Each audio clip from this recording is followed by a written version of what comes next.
Good evening, everyone. If I can invite you, please, to find your seats.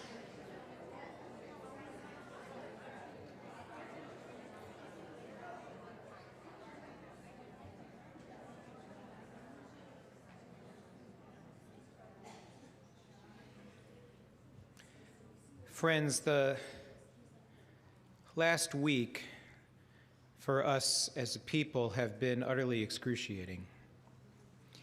Since October the 7th, we have constantly kept those who have been abducted and held hostage in our hearts. We have had a chair on our bima for every worship service to remind us that they have a seat waiting for them as soon as they return home. If you have the privilege of traveling through Israel, you will see signs of the hostages everywhere. There may be millions and millions of Israeli citizens, but to those citizens, those men and women who languish in captivity are family. And the Jewish people lost 6 members of our family, in addition to those who gave their lives trying to defend their homes and their land. The agony of realizing the murders of Ori Danino, Carmel Gat, Hirsch Goldberg Polin, Alexander Lobanov, Almog Sarori, and Eden Yerushalmi rips at the very marrow of our humanity. It shakes us, it deflates us, and leaves us in a grief that is hard to express in words. I was blessed to share in witnessing the funeral for one of those murdered souls. And Rachel Goldberg Polin, who has been such an incredible stalwart of strength and advocacy around the world, trying to ensure that her son and all the other hostages are returned home, said clearly and plainly that she continues to need help. It takes all of us together, our collective care and our love, to help to heal from these losses.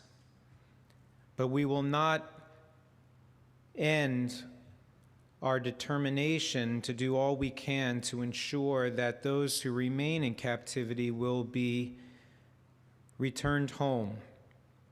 Tonight would be great. Tomorrow would be acceptable. The day after, unacceptable. And any time more than that, simply inhumane. And so please say with me, Baruch atah Adonai matir asurim. Blessed are you, Adonai, who redeems the captive. And we say amen. But friends, we come here tonight because of an ethical mandate from our tradition that demands our response.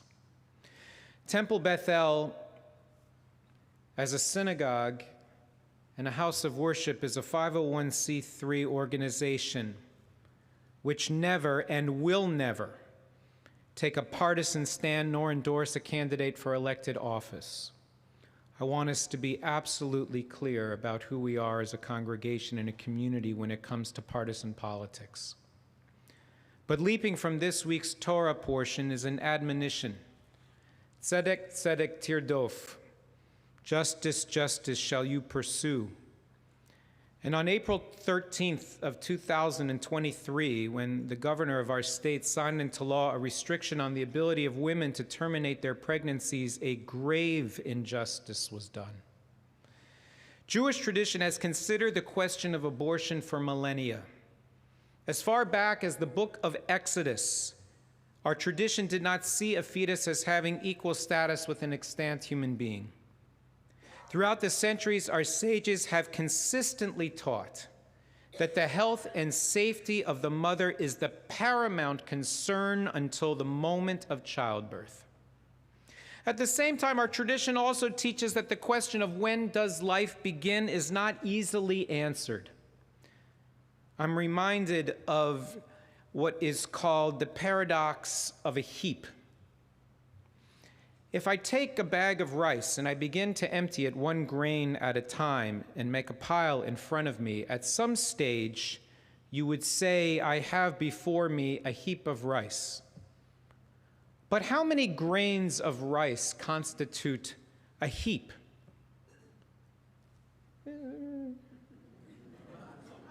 When it's a heap, it's not easily determined. One cannot say that one has 1,321 grains of rice and it is a pile, but if you add one more grain, it is now a heap.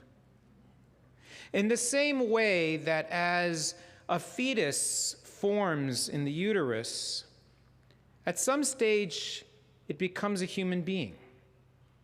But one cannot definitively say on this day it is a fetus and on this day it is a human being. Some sages taught that a soul enters the fetus at the moment of conception, others at the moment of birth, others after 40 days of gestation, and others at moments in between.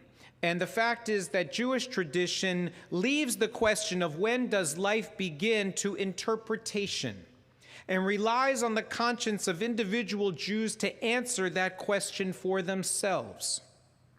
Jewish tradition, however, is very clear that if carrying a fetus threatens the health of the mother, then it may not simply be permitted to terminate that pregnancy, but it may in fact be our obligation to terminate that pregnancy to assist the mother's health and life.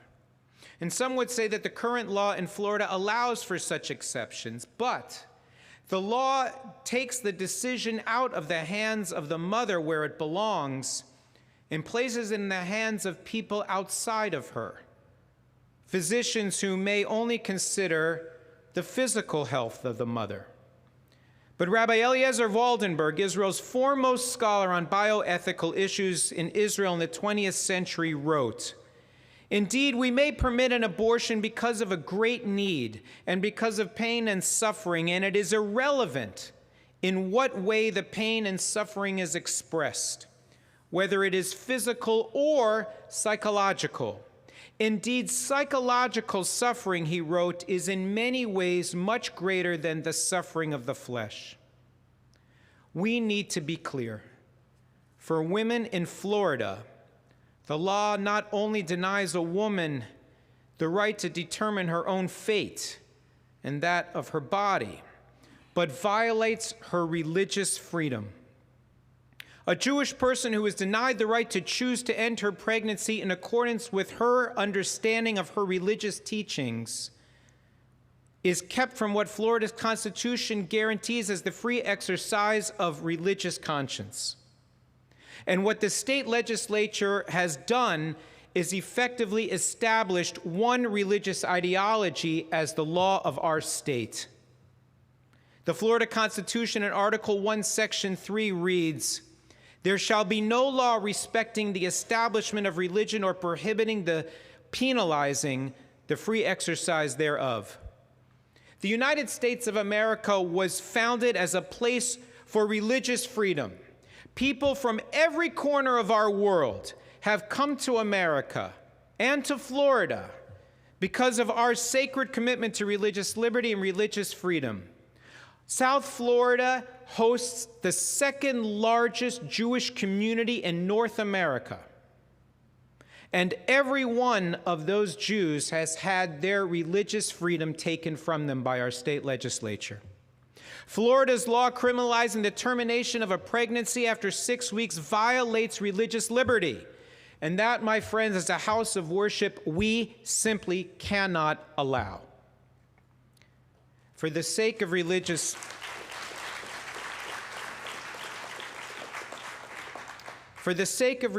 freedom and the health and safety of millions of women, we must amend Florida's Constitution so that no law shall prohibit, penalize, delay, or restrict abortion, before viability or when necessary to protect the patient's health as determined by the patient's healthcare provider.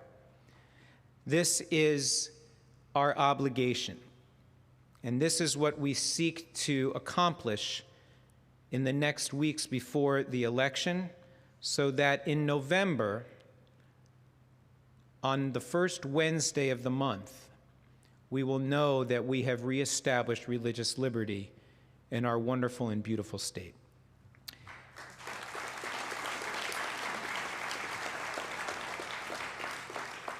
We are blessed in our congregation and our community to have someone who lives the admonition from this week's Torah portion of pursuing justice, arising from the very depth and core of his being, and it is my privilege to welcome my friend and our colleague and leader, Rabbi Greg Weissman.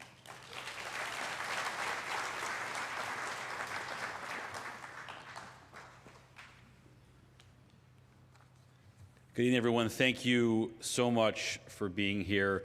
Tonight did not just happen by happenstance. It happened because of some deep and wide partnerships that I wanted to highlight as we begin our conversation this evening. Temple Bethel has been working for over a year in partnership with RAC Florida and with Reformed congregations from around the state to amplify our power and our influence to work together to mobilize not just the Jewish community, but all of the communities around our Jewish communities here in the state of Florida. The RAC, the Religious Action Center of Reformed Judaism, has been fighting for justice in the name of Reformed Jews and the Reformed Jewish community for over 6 decades. In the Washington and around the various states around the country, and going back to 2018, specifically here in Florida, Reformed congregations in partnership with the RAC have been working to build a more just and fair state of Florida, turning into the creation of RAC Florida, the specific statewide effort of the RAC in Florida in 2020. And I want to thank a few people, Jan Fine and Joanna Sackle, who have been our congregation's leaders, please, who have been leading the partnership of Temple Bethel with RAC Florida over these last few years to try to get Amendment 4 onto the ballot and now before us. I want to thank and recognize Michelle Iger. Where's Michelle? Michelle is near the back of the room. She is the RAC Florida state organizer who came all the way here from across the state through all kinds of rains to be with us tonight, this evening as well. And I want to thank her and the entire RAC staff for your partnership, not just for this evening, but for the last many, many years that we've been working together. And as a final word of introduction, I want to introduce a video that we're going to watch in just a moment that was sent to us from the director of the RAC, Rabbi Jonah Pesner, who will share with us some well wishes and some words of wisdom. And so if we can see the video now, please.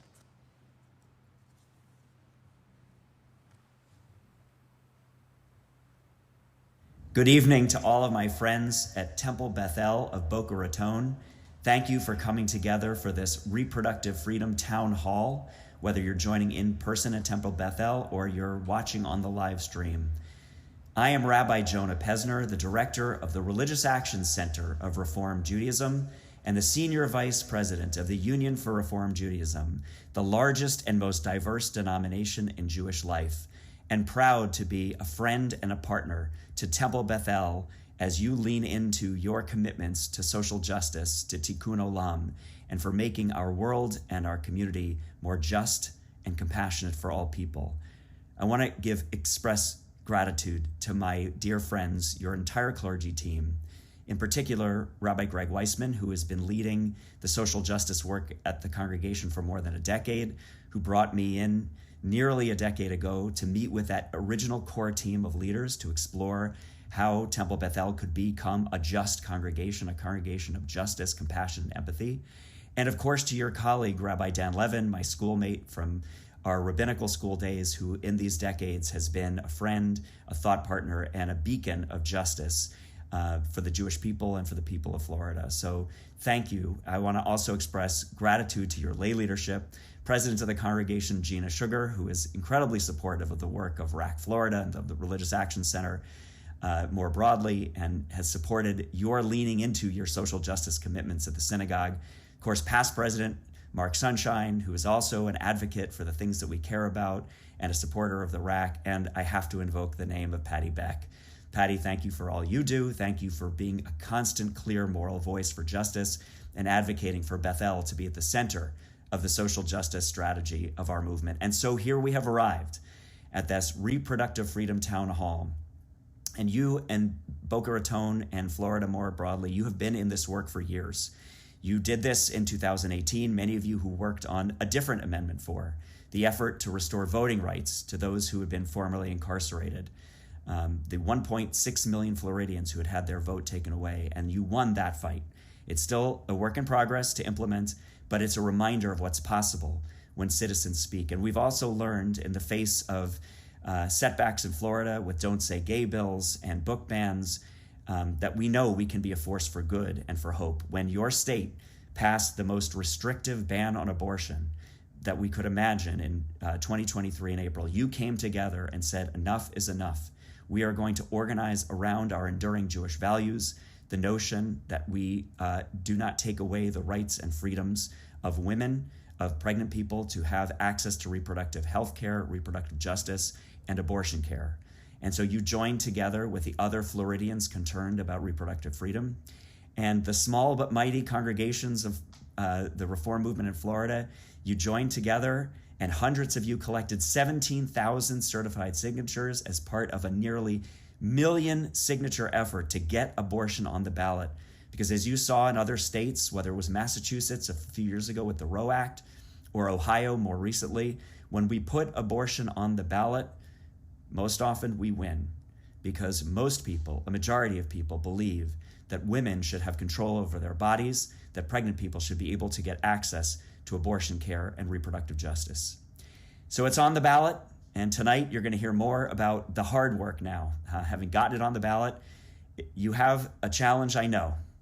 You have a 60% threshold to win. But we are the Jewish people, which means we are the people who for 5,000 years have been a people of faith and a people of hope.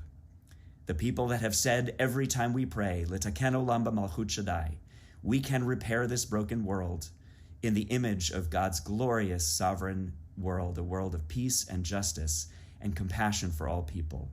So thank you to all of you in leadership, all of you who are volunteering, all of you who are going to knock on doors, who are going to text your friends, who are going to go to postcarding parties, who are going to put yourselves out there, who are going to advocate for Yes on 4 and make sure that abortion and reproductive justice are enshrined as law in the great state of Florida. We're counting on you. May you be blessed, and may you go from strength to strength.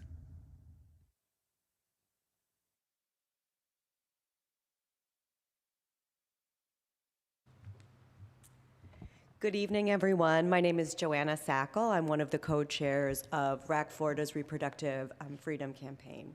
It is my privilege to introduce Jessica Hayden. Jessica Hayden has been the Executive Director of Emergency Medical Assistance since September of 2022. Sorry, I'm a little short, so I'm putting this down.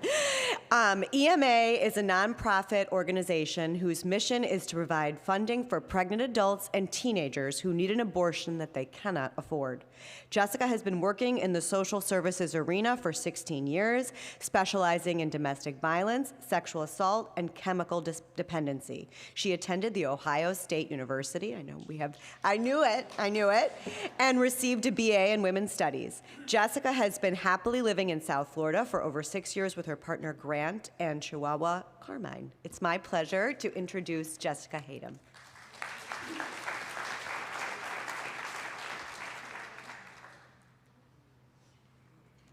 Thank you so much for having me. I'm really grateful for this opportunity to come here and speak. As it was mentioned, I'm Jessica Hayden. I'm the Executive Director. Thank you. Thank you. I'm also short. I'm the Executive Director of Emergency Medical Assistance. We're an abortion fund. We're part of the National Network of Abortion Funds. There are about 100 of us nationwide, and what is an abortion fund? We step in, even when we still had the protections of Roe, we step in and we help people pay for their procedures, because abortion generally is not covered on people's private health insurance, and then due to the Hyde Amendment, it is not ever covered federally. and the price for abortion ranges depending upon how far along someone is. In addition to that, we also cover what we call practical support, which is all of the travel cost to get someone out of state to travel for care. There are 6 abortion funds in Florida. We serve Palm Beach County, the Treasure Coast, and North Broward County. The other ones are, there's one in Miami called Women's Emergency Network, Florida Access Network in Orlando, the Broward Women's Emergency Fund in Broward, and the Tampa Bay Abortion Fund. All of us have different capacity levels. Some of us have paid staff, some of us are all volunteer-led. We had been all volunteer-led until 2 years ago. I was the first hire. We were also able to hire a case manager this past June because I was still primarily who was doing all of the case management. Our founder started emergency medical assistance. Her name is Harriet Glasner. She started this in 1972, so that was before the passage of Roe. Abortion was legal in New York then, so she recognized that people needed help. So she was sending people to New York for abortion care. When Roe passed in 1973, when that happened anywhere, that didn't just automatically open up abortion clinics. So she fought to get Planned Parenthood down here and opened up throughout Florida, specifically South Florida. We still primarily work with independent abortion providers. In Florida, we've had a pretty robust system, especially for a southern state. We have 50 abortion clinics in Florida, which is a big deal. And we have been serving most southern states, even when we still had the protections of Roe. Abortion was legal up to 24 weeks in Florida until July 1st of 2022, when we got our 15-week abortion ban and the mandated 24-hour waiting period. Even with 15 weeks, which there were very few exceptions to that, and I can talk about exceptions more in a little bit because that's more to pacify people than to actually help people. We were still, like I said, primarily serving southern states. Our clinics were able to stay open, they were able to help people for care, and we also coordinated other Southerners' travel into Florida. Like I said before, Roe never guaranteed access. So when we lost that, that was a major hit with the Dobbs decision, which also happened at the same time as our Florida 15-week abortion ban.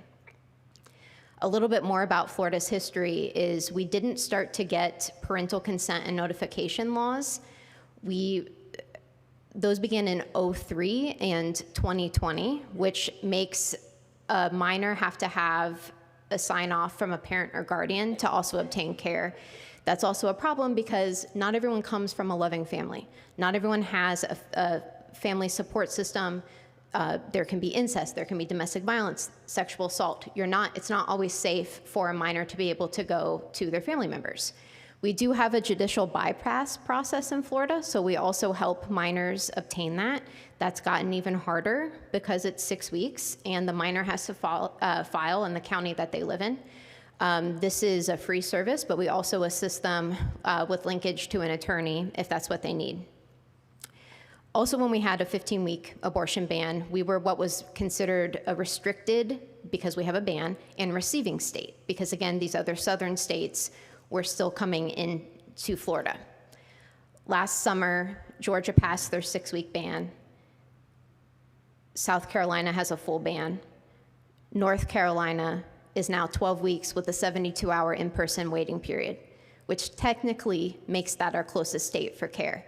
But because of the people that we serve, which are primarily lower no-income people who really don't have jobs that give them PTO, to go for 3 days to another state before you can actually get an abortion is not, it doesn't really work for them.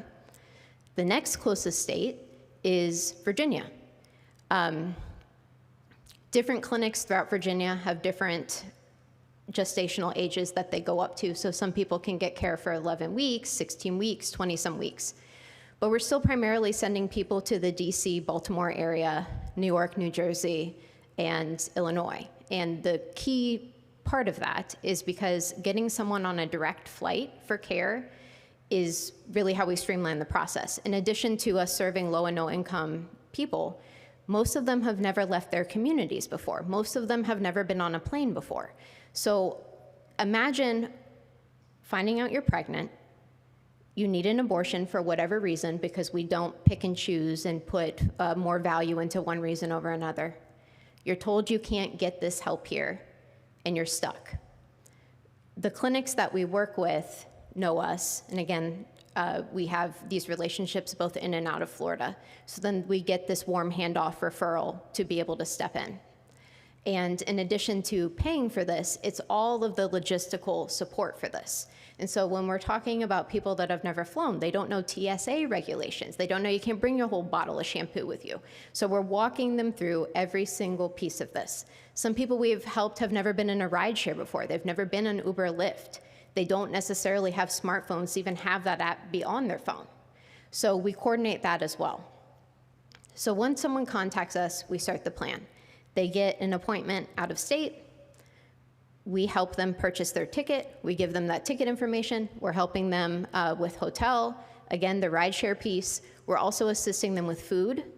And it's so much coordination. People are leaving behind their partners here. They're leaving behind the children that they already have here to go and arrange this. We have helped individuals that live in Pahokee and Belle Glade, which, as you know, that's as far west as this county gets, which is very far, and also doesn't really have access to the ride shares there either. So getting those individuals linkage to care down to Fort Lauderdale's airport, because we primarily fly out of there due to the direct flight piece of this, it's a lot. And people can feel defeated by this. A lot of times I get asked, like, what does someone say to you? What does someone think while they're going through this? Yes, they're scared. Yes, they're upset. But what I find the most is that they're determined, because this is inherently cruel. There's no medical reason for why people have to face these hurdles. It's to dissuade them, and as what was mentioned before by the rabbi, by a very specific religion focusing on this and putting that outlook and that belief system onto other people. And it's cost people their lives, because again, not every pregnancy is viable, and there can be a lot of different health issues that go along with that, and even those individuals need to leave the state for care. Last summer, we were helping a family. This is, again, was a wanted pregnancy. It wasn't viable. So when we were still 15 weeks, you generally don't know that there's a fetal anomaly until after that. And she needed to leave. She had 2 kids. They were going to be in a 4th of July parade. They had already started planning. They named the child that they were wanting to have. They started to build a nursery for the child that they wanted to have, and they had to go. She left with her husband. Her mom had to fly in, watch the kids. Again, the kids were participating in the 4th of July parade. There's no reason for this. And then they had to fly to DC and stay gone for nearly a week, just for what that travel arrangement looked like. So when I say that this is intentionally cruel and there's no reason behind this, I really mean that. People are struggling in the face of these choices. What we also saw happen with the 6-week ban, because it is a little bit confusing, as it was mentioned before, it was signed into law in 2023, but it wasn't enacted then. So when that first happened, people didn't know what to think. The reason why it didn't go into effect is because they were already suing for the 15-week abortion ban. The Florida State Supreme Court needed to make a choice about that. That choice came down on April 1st of this year, also when they said that our ballot initiative could move forward. We knew we had a 30-day countdown until 6 weeks was going to begin, which was started May 1st. And this has been a horrendous summer. And still, because these things are not only intentionally cruel, as I keep saying, but they're also intentionally vague. People don't know what this means. People don't necessarily think that this applies to them until they end up in this situation, which I would argue has been a galvanizing issue for most people. Some people had an opinion on abortion in favor or against, but some people didn't necessarily. And some people thought, again, I'm not in the same pot of people. But now this pot of people has grown. If you or your family is trying to become pregnant and something goes wrong in this pregnancy, there is very limited help for you here, and again, throughout the South. Imagine that, and imagine making that choice. And making that choice again, the story that I said about the lady from the 4th of July of last year. She called me September, October following that. And she was like, we want to try again, and I'm terrified. I don't want to do this again, and I don't know what to do, but we want to have another child. What does this mean for the 6-week ban? And I told her still, it hadn't passed. There's still time. If something happens, we'll obviously help you again. But imagine weighing that. That shouldn't be an aspect of your family planning. Everyone should have the dignity that they deserve and the bodily autonomy that they deserve to make the choices that are best for them. And those choices can change, as people's lives go on. Another thing I'll say about abortion bans is that all it does is keep people pregnant longer. So someone that is in their first trimester of pregnancy, again, as the South lost Florida because we're 6 weeks, it bottlenecks the Northeast because that's where we primarily send people. It bottlenecks the Midwest. So you have people already in those states that we're sending people to that are also trying to get care. That care gets backed up. Everyone is stuck staying pregnant longer because of these bans. And again, for the people that are having health risk, for people that have had multiple C-sections, for people that are bleeding, imagine this. And again, you got to get on an airplane and fly and stay in a hotel and go through this. We also have great partners there, so I know every time we're sending someone to one of these clinics or with our partners at the other abortion funds in the northern states, they're still getting the wraparound services that we provide here. But my main point is no one should have to leave their communities for care.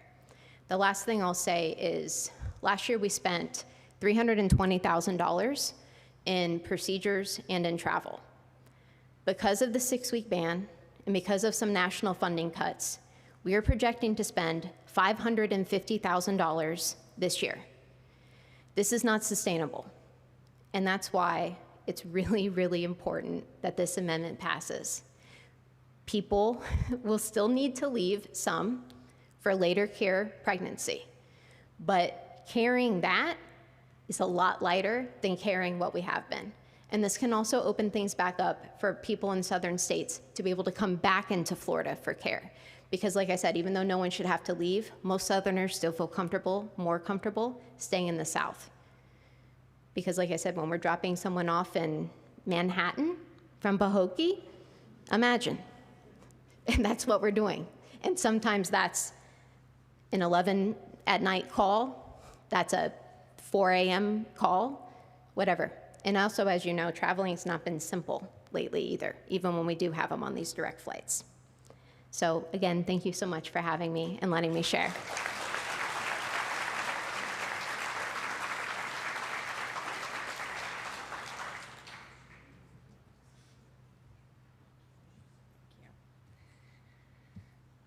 There are times in our Torah, powerful, poignant moments when God calls out to an individual, calls them out by name, summoning them to a task, a mission that requires courage, hope, conviction, and faith. In moments such as this, when God calls out to them by name, the response that's recorded in the Torah is Hineni. Here I am. Here I am. Here we are. We have all, in some way, some shape and form, have responded to a call. And each of you have responded, Hineni. Here I am.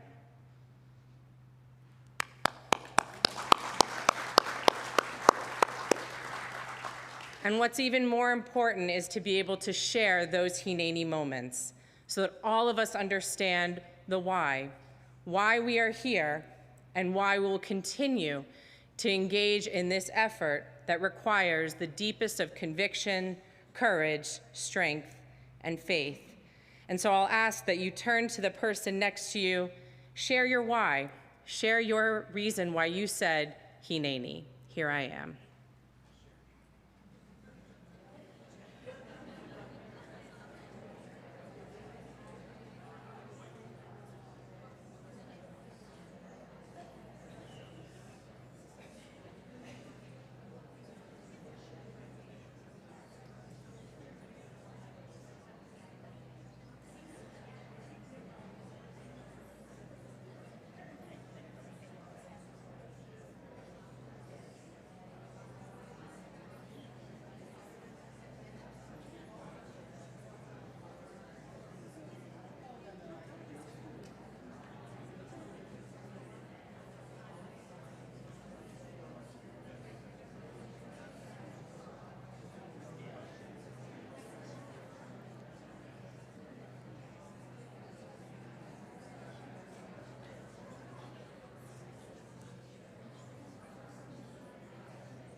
So I want to thank each and every one of you for answering the call, Hineni. And what I want to encourage you is to share your Hineni story with every person that you come across and meet, and encourage them too to link arms with you, and when called upon, to recite Hineni.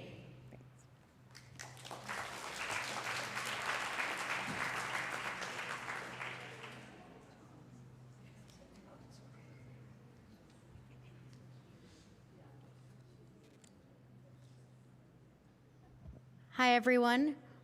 My name is Rabbi Ilana Rabishaw, and I'm honored tonight to introduce Derek Cook. Derek and his wife, Anya, have become outspoken critics of the Florida abortion bans, the 15-week ban that almost resulted in Anya losing her life. They are strong advocates for Amendment 4, have appeared on MSNBC in the ABC News special On the Brink with Diane Sawyer, and have been quoted in Vanity Fair. They have also been guests at the White House to highlight this imperative need for reproductive freedoms. Derek is here tonight representing Men for Choice, an essential organization in this fight, and a reminder that reproductive freedom is not just a woman's issue. Derek, welcome, and thank you so much for coming to Temple Bethel.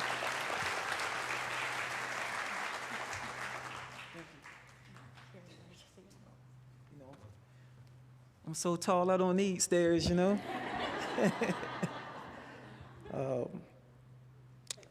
Thank you for having me.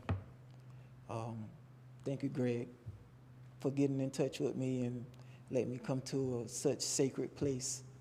And I feel the love in here already. I appreciate everything that you guys are doing.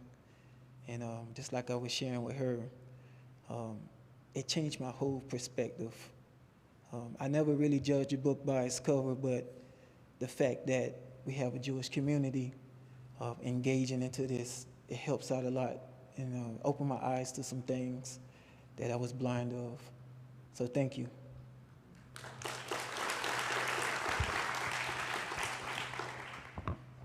I'm the husband of Anya Cook. Tonight I want to share my story of what happened to my wife and I.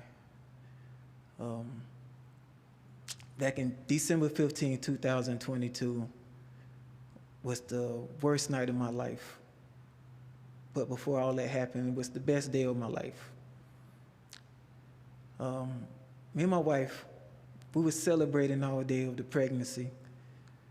We went to a parade that night. That morning, I took her down to Coral Gables to go baby shopping, look for some cribs and some strollers, some baby bags and stuff. And later on that night, we went out to a restaurant in Coral Springs, TGI Fridays. On the way back from eating, my wife said she felt the gush of water being ran down her leg. And she asked me if I threw water on her, and I told her no.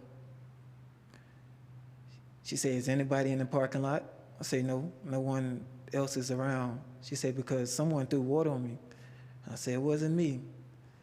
So she checked herself, and she felt fluid running down her leg. And for me, I was not trying to over-exaggerate what I thought was going on, but in the back of my head, I was like, your water broke. In her mind, that was a bad sign. See, I'm a man. I don't know too much about a woman's body. Only thing I know, if it's water breaking, a baby is coming. So she said something is not right. So she called around, called a friend that was all the way in Texas, and told her exactly what was going on. And her friend said, "You need to get to an emergency room right now." So we was headed home. We was gonna just deal with it. And then my wife said, "You know what? Let's just go to the emergency room like my friend said." So we went to the hospital, one of our favorite hospitals here in Broward County, Coral Springs Hospital.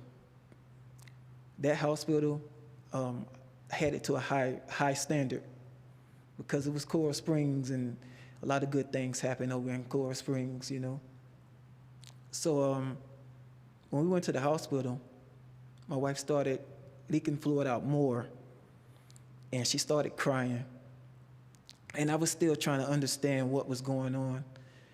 And when we went inside, we told him, hey, I told him, hey, my wife is leaking fluid. Her water broke. She need help.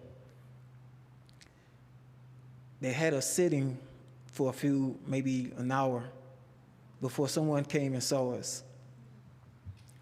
So they took us in the back.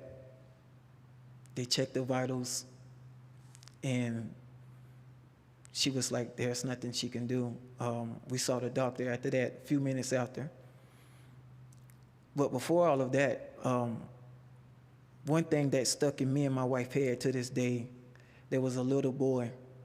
He pointed at my wife, and he said, Mom, why she's crying? What is that running down her leg? And his mother just told him, just sit back. He's a little kid. He shouldn't experience that type of stuff. So we went into the back, saw the doctor, and we waited there for a little bit. My mother-in-law came in a few minutes after we went in the back. She came up to the hospital, and we explained to the doctor what was going on, and he informed us there's nothing he can do. And my wife said, why? Because of Roe versus Wade? And he was like, exactly. They put a 15-week ban on abortions, and we was at 16 weeks. So, remind you guys, my wife and I, we don't just do stuff just to do it. We kind of plan things. And when we plan things, things usually go the right way that we want it to go. And that baby was planned. And the 17 babies before that, my wife had miscarriages 17 times before that baby.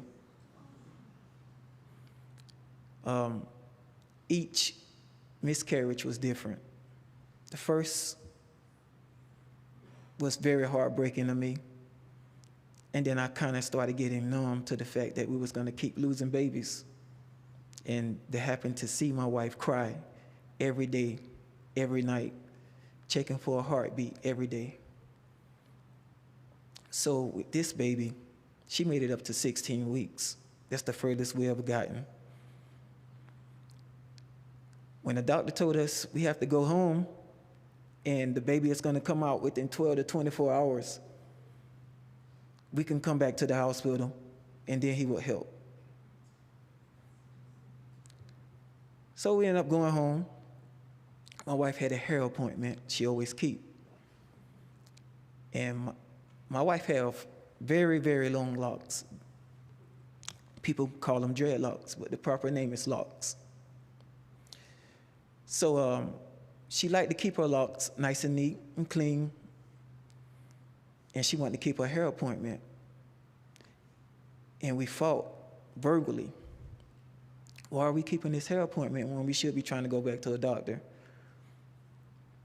At that point, my wife said, if this baby die, I'm dying as well. And as a husband, my wife is the best thing that ever happened to me. And I really believe God sent her down to me. So she said, I want to keep my hair appointment. Take me to the hair salon. So we went over to the hair salon. I was kind of angry that we went there instead of going to the hospital. When we got to the hair salon, I said, I want to go get something to eat because I didn't eat within like 24 hours because I was so excited about the baby. And then even at TGA Fridays, I really couldn't eat. So I went to get something to eat, and I came back. She called me on the phone as soon as I got back. She said, she's here. We knew that our baby was a girl because she was an IVF baby. Those that do not know what IVF is, it's when they take the husband semen and the egg, put it together and put it inside of the woman so she can have a baby. We went that route because we kept having miscarriages. So we was trying to eliminate everything that'll stop us from having the baby. I even bought my wife a Navigator because the Mercedes that I bought her before, it was a sports edition. I felt like it kept making my wife have miscarriages because it sits so low to the ground. So every time she would go over a hump, she'd say, "Babe, you feel that?" I'm like, "Yeah, we just hit another hump." So in my mind, it was the car. So when my wife called me back in to go to inside to check on her when the baby came out, she asked me, she's here, and do you see her? I looked down and I saw the baby hanging.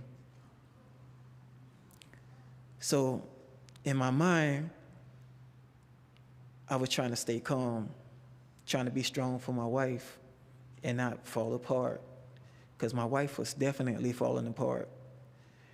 And she said, "Do you think you can separate her from me?" And I said, "I'm not a doctor, but I'll try." So when I tried to separate the baby from my wife, I thought everything was okay. I thought I did the right thing. Blood came out. When the blood came out, I thought it was just going to be a little bit of blood, and that was normal. And it wasn't normal. More blood started coming out. Luckily, there was a nurse getting her hair done in a salon. We didn't know she was a nurse until that happened. She came in to try to help me stop the bleeding while I called 911. Once the ambulance came, they rushed my wife to Hollywood Hospital, Hollywood Regional, one of the best hospitals on earth. Once we got there, my wife was supposed to get a regular DNC, where they go in, they clean everything out because of the fetus.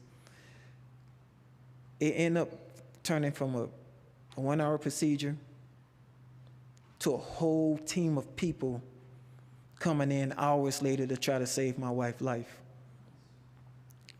So in between time, when all this happened, the doctor came out when my wife went in the back. He asked me, he said, "Do you want me to save your wife's uterus, or do you want me to save your wife's life?" From that point, I just lost it. My mind went dark. And I was like, "What do you mean, save my wife's life or save my wife's uterus?" He said, "This is a life and death situation."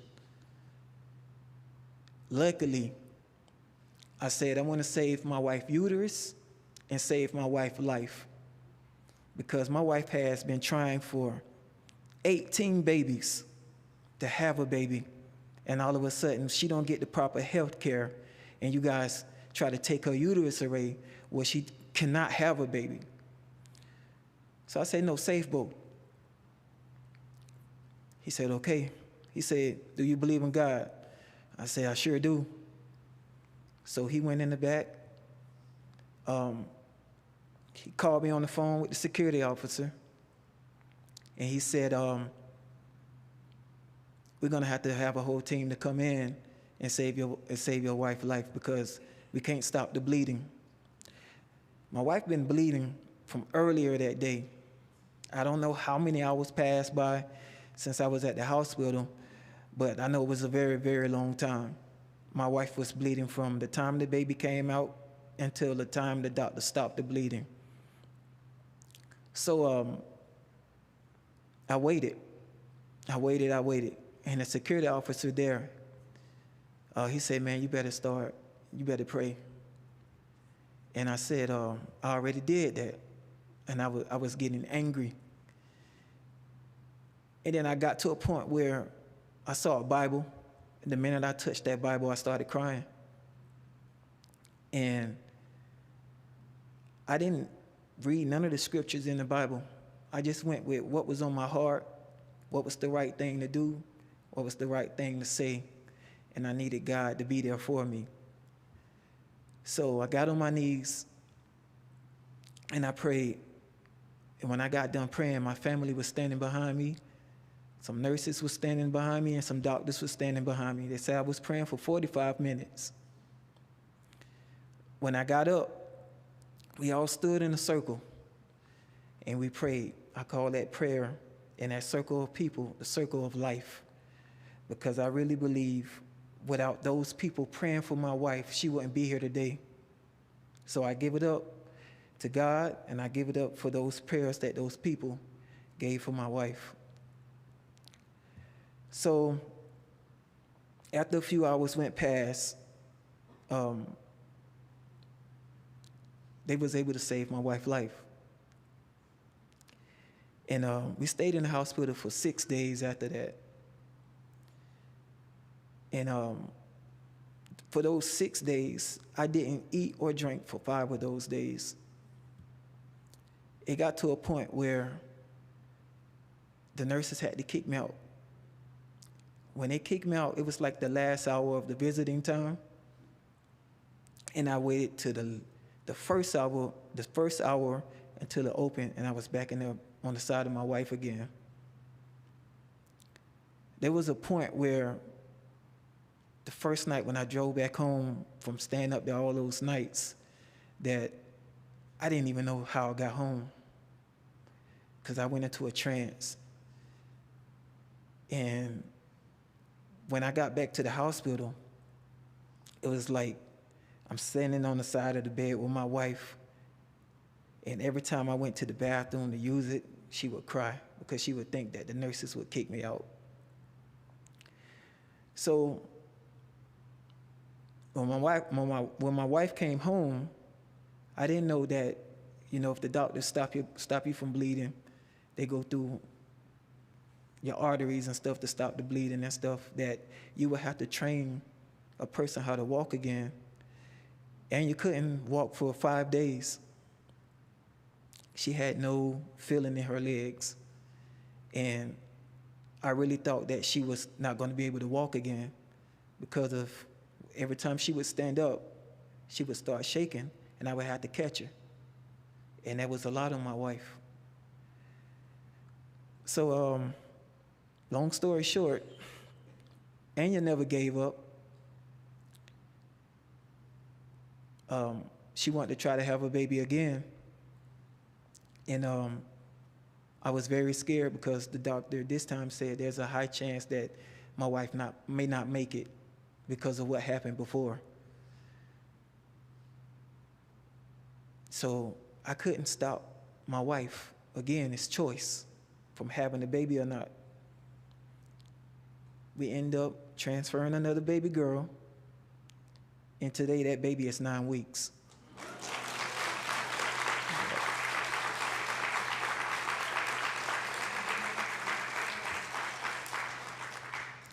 So if I would have told the doctor, save my wife's life, he would have took away her uterus, and he would have took away my daughter that I have today. So thank you for having me tonight. And bless everyone here.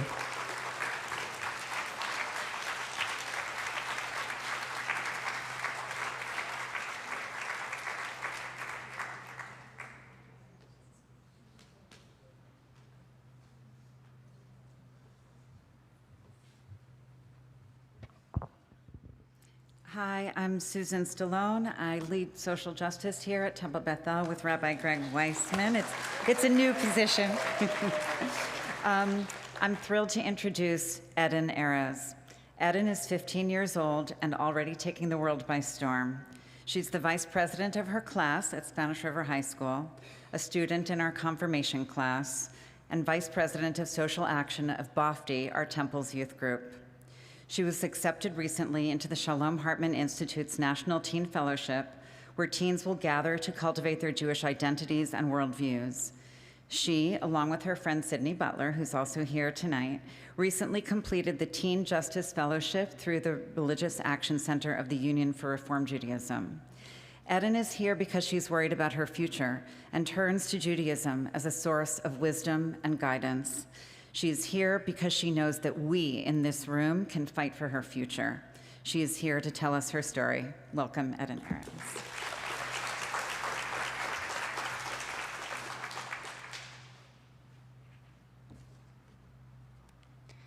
Good evening, everyone, and thank you for being here. My name is Eden Ahrens, and I'm the Social Action Vice President for BOFD, our Temple Senior Youth Group. The first thing I did when I was asked to give this speech was go to ChatGPT and ask how to start a speech about Amendment 4 in Florida. The first sentence it gave me was, imagine a future where the choices about our bodies and our futures are dictated by decisions made far from our own lives. And then I realized that is exactly what the problem is. I'm not imagining that at all. It's my reality. It's all of our reality. Our country is based on human rights and freedom, and so I believe that I should be able to receive whatever medical care that my doctor and I decide is best for me. If we don't pass Amendment 4,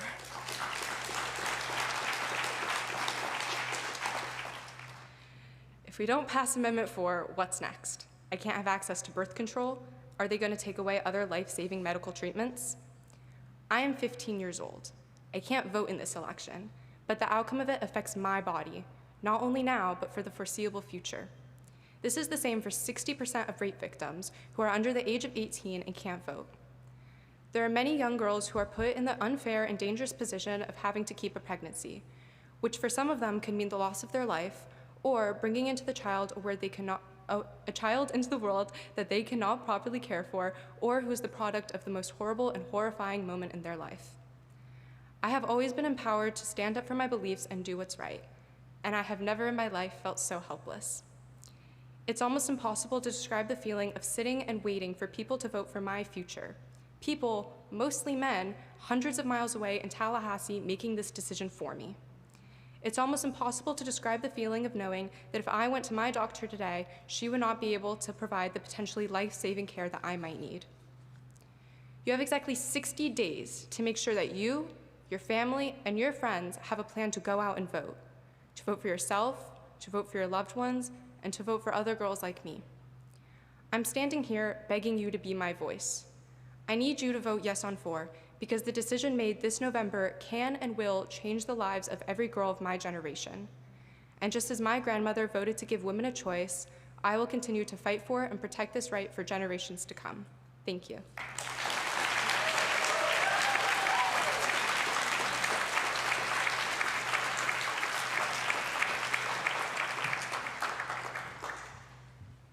Thank you, Eden. Thank you to all of our amazing speakers, and thanks to everybody here who came tonight. As you leave the for us now, after this, is the time to take action. So as you leave the chapel, you'll see 4 action tables. You might have seen them on the way in as well. And because we're at Temple, we have a 5th table with coffee and cookies. Here are the ways you can take action tonight and beyond.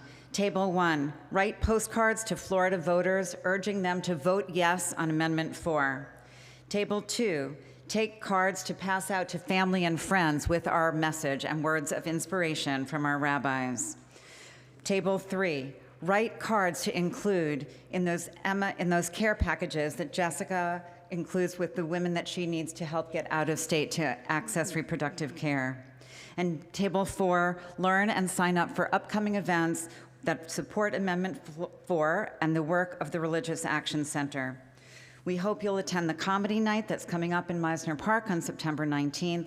All proceeds will benefit RAC Florida. And tonight, all tzedakah collected in our tzedakah box will benefit Emma, whose budget has increased dramatically, as you heard from Jessica. Thank you, and Rabbi Greg. I do want to encourage everyone to be as generous as you can to help support Emma through our tzedakah collection, and the Rabbi's Discretionary Fund is going to match those contributions to really increase the impact. I know how much of a need that you have, and we are here to help. In the video that he shared with us, Rabbi Pesner reminded us of the words that that we have an obligation to repair the world. Those words come to us from a prayer that is familiar to many of us, the words of Aleinu. Aleinu begins with the word Aleinu, which means it is upon us. It is our responsibility. It is our responsibility to try to repair the world. It is upon us, it is our responsibility, each one of us, to make a plan to vote and to tell your friends and family that they need to make a plan to vote.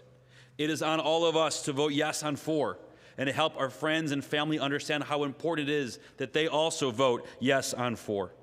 It's on us to write postcards and take palm cards and send care packages and give tzedakah and to spread the word as far and wide as you possibly can. This is going to be a really close election. There is no other way about it. Polls are moving this way and that way. Do me a favor. Hear the polls. Don't listen to them. Don't let them let you get complacent. Don't let them let you despair. We all have a job to do, to get out and vote and spread the word. 60% is not enough. 65 is not enough. 75 is not enough. Every person in the state of Florida should vote yes on 4, and it is upon us to do all that we can. Hanging in my office at the synagogue is one of my favorite verses from our tradition that says, Lo alecha hamlacha ligmor. It is not upon us to finish the work, but nor are we free to not participate. It is not any one of our jobs to help pass Amendment 4, but none of us are free to say, I didn't have a role to play. None of us are free to say that there wasn't more that I can do. We have so much work to do. But looking around this chapel, looking around this building, looking around this community, I know that we have the passion, we have the inspiration, and we certainly have the ability to change the course of history here in Florida, and it is on all of us. Thank you to those of you who joined us virtually this evening. Thank you to those of us here in person. Thank you to our behind-the-scenes team, to Natalie and Amanda from our communications team, to Ron and Ray in the booth. Thank you to Susan for your amazing partnership in the work, to our speakers, to Derek and to Jessica and to Eden. You 3 of you are all inspirations, as are each one of you here tonight. Thank you so much, and have a safe evening.